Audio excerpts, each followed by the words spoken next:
औद्योगिक वसाहतीतील शांतीनगर भागातील रहिवाशांच्या पुनर्वसनाच्या मागणीसाठी महाराष्ट्र औद्योगिक विकास महामंडळ कार्यालयासमोर शांतीनगर येथील नागरिकांनी बेमुदत बिराड आंदोलन सुरू केले।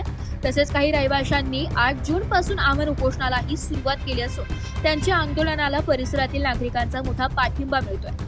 शांतीनगर परिसरातील रहिवाशांची सुमारे 40 वर्षांपूर्वीची घरे एमआयडीसी प्रशासनाच्या कार्यक्षेत्रात पाडण्यात आल्याचा आरोप आंदोलनकर्त्यांनी केला। त्यामुळे अनेक कुटुंबे बेघर झाले असून त्यांचे तातडीने पुनर्वसन करण्यात यावे अशी मागणी करण्यात येत आहे। प्रशांत सुंदर खरात यांच्या मार्गदर्शनाखाली सुरू असलेल्या या आंदोलनात रवी अहिरे, गणेश खंदारे, आसिफ रफिक शेख यांच्यासह अनेक रहिवासी आमरण उपोषण करीत आहेत। जोपर्यंत शांतीनगरमधील सर्व बेघर कुटुंबांचे पुनर्वसन होत नाही तोपर्यंत आंदोलन मागे घेणार नसल्याचा निर्धार आंदोलनकर्त्यांनी व्यक्त केला।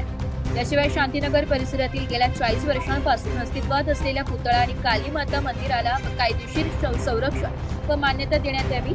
तसेच संबंधित 5 एकर जागा शांतीनगर मागासवर्गीय गृहनिर्माण संस्थेला कायमस्वरूपी देण्यात यावी अशा मागणीही आंदोलनकर्त्यांनी केली आहे। तोडण्यात आलेली घरे पुन्हा उभारून देण्यात यावीत आणि प्रभावित कुटुंबांना योग्य नुकसान भरपाई देण्यात यावी अशी मागणी करण्यात आली।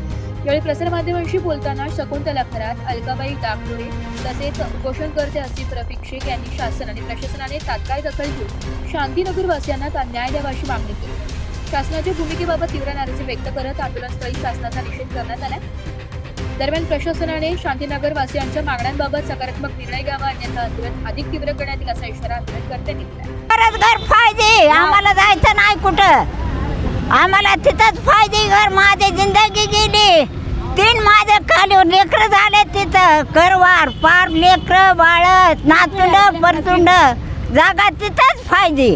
3 पिढ्या झाल्या म्हणा, 3 पिढ्या झाल्यात माझ्या। आमचा जीव घ्या मरण तर तिथंच मरण। 40 वर्ष झाले म्हणा ना। हा 40 वर्ष झाले मला राहून तिथं। 40 वर्ष झाले। रिपोर्ट नाशिक लोकशाही न्यूज।